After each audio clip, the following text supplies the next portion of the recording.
we will get started here with Coach. Jace will get started with you. Jace, go ahead. Did you say my name? Yeah, Yes, you, please. Jace. Cool. Cheryl, I guess, is the first practice after the first regular season game like one of the more productive ones because you actually know kind of much better idea, I guess, of exactly what you have? I'd say the practice after your first loss is one of the most productive. We always say the season starts once you lose your first game. So that was absolutely the case for us today. With I don't know what I guess was maybe the biggest area of focus. I think that, there was a lot of talk about the newness of players and McBride just getting off the plane and talking about our offense being a little disjointed because we only scored 10 points in the first quarter, only 24 in the first half. And that really wasn't our biggest problem. We had some effort areas that were really lacking in our transition defensive efforts, our lackluster rebounding. We could have gotten through that. Part of the 46 points in the paint is what we did. And, they had 17 fast break points. I'm guessing 10 or 12 were in the paint. And they were easy to play against type of transition baskets. So that was, it's something we've talked about the entire training camp. But I think, seeing themselves maybe they recognize. I told them I can't coach that part. I mean, we can work on schemes, et cetera. I expect to have more difficulty maybe in getting in sync offensively. That's the newness challenge. But if you look at our offense, we didn't make a lot of shots in the first half, but it wasn't because we weren't, for the most part, I thought our pace was really poor early, but it picked up. And, the second half, our offensive rating was a 118, which is obviously really good. And problem is we were 60 in the first half, which is really poor. Luckily that they were pretty low in the first half too. And then we both climbed in the second half. They were like a 105 and we were 118. But ultimately, we felt like even though we had some newness, for example, the last possession that we had where we had a 1-point lead before Phoenix got their last shot off. I picked a play that we have run in practice, but I think maybe my persistence in where I want the ball to go and how I wanted us to run it, I didn't do a good enough job in that timeout. So I didn't put us in great position to at least get a shot off. And I put Crystal in a bad spot. Wasn't supposed to come to her. So just that I fully expected that type of thing to possibly happen to us because of, the type of training camp and not having everybody here. But the other stuff, it doesn't matter who's out there. There were a lot of effort plays that not intentional. I think we're a team that is not in the best shape. I played people too many minutes consecutively. I didn't use our bench enough. So a lot of takeaways from the game that we all can participate and be a part of solutions for the next game. Coach, I was wondering, I guess it was just on Twitter that Fee has officially landed, and I was wondering if you had an update on her, when you might know that, if she's available even as soon as the Liberty or the Storm game. Yeah, she has to go through the quarantine period, and we don't have as good of a situation as we have with K-Mac. So, you're looking at 6 negative tests for her.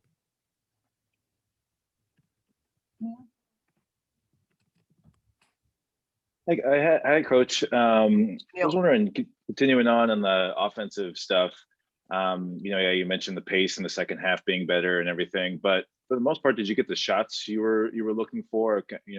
And especially with fouls, is that something that you're going to have to kind of tweak this year with having more maybe dynamic perimeter players and more kind of like shooters out there? Can we expect maybe shots or touches for Syl to kind of come down just a little bit, or does that need to grow more as well? Well, that happened in the last game. I thought her shot attempts were there was too much of a separation. The perimeter players were like 18.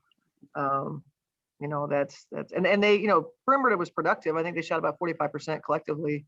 But still needed more touches. But I don't think still played in a way that gave them necessary confidence that the ball should go inside. It wasn't a game that we felt like we had a clear advantage. And so I wasn't as persistent in our play calling to make sure she got touches. And I'll be honest with you, the training camp has not demonstrated that. Just because of it's kind of hard. You're managing managing a player, trying to do the right thing by them, but ultimately the way we approach training camp, just like kind of pacing her type of thing. It's how she played. And she's a far better player than that, and I will be a far better player when we play on Tuesday. So again, I accept responsibility for all that happened or didn't happen with Sil, but we'll come out of this thing better because of it.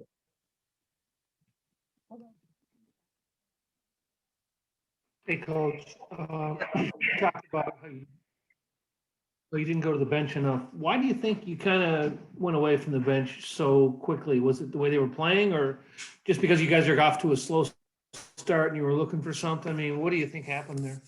Well, it's for both teams. I think we both had players that played entirely too many minutes. Griner darn near 39 minutes. I know that when Natalie was in foul trouble, that really felt like Sil needed to be the one out there when BG was out there for so long, and so I didn't necessarily love the idea of Dantas or Jess Shepard being the ones. I do wish I'd have played Jess a little bit more. Dantas played too many minutes. So ultimately, I think Rachel at the end of a quarter, maybe I get a little frustrated with how that happened. It wasn't her fault. We didn't put her in good position in terms of when we were screening for her. And so it looked a little bit more like it was Rachel's fault. It wasn't. So I think a little bit of frustration there. And, playing someone like Aerial Powers, who is, just simply was not in game shape for the extended minutes that I did. No good reason. I think both teams kind of got locked in on our starters. That's what Phoenix does. And I got caught up in it, feeling like that was, when you start to get behind, you feel like you need to have, that group out there competing with them. Otherwise, you fear that the league might grow. It's very easy after the game, to go back and feel like if I would have done this differently, that differently. Ultimately, it was a game we could have won despite a laundry list of things that need to be better, but we were right there with a chance to win it.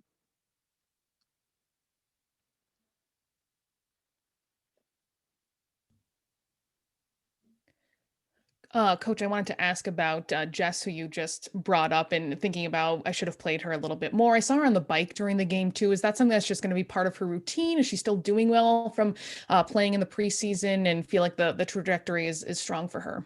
Yeah, Jess has had a really good camp. We're really fortunate. I feel really fortunate. I know she's really happy. It's just a typical.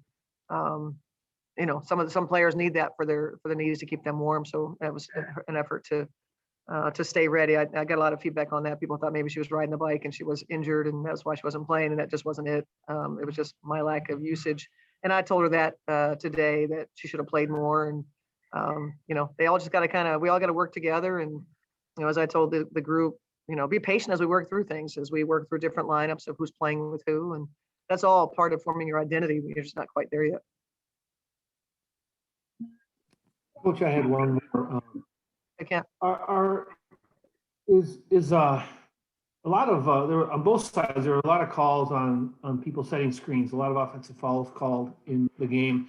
Is that a point of emphasis? Are they calling it a little different, or are you just not happy with the way that is being done?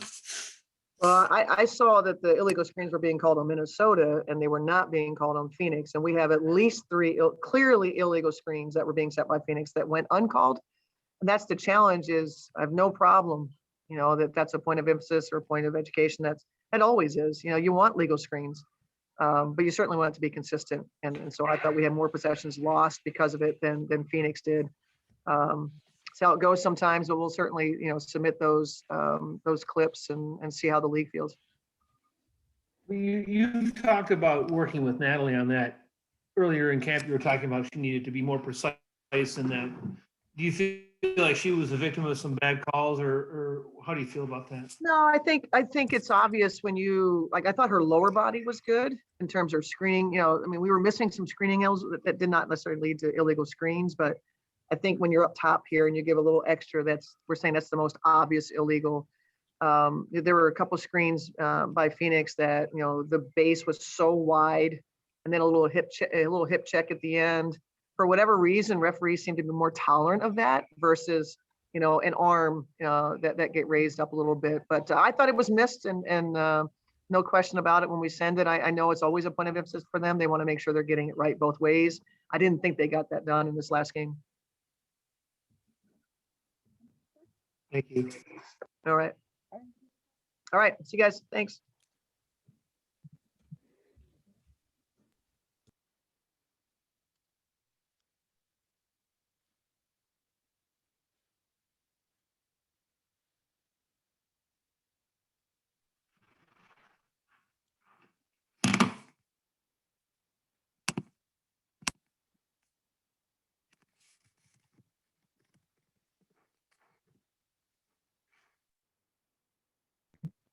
Jace, it looks like, oh, this light is really bright.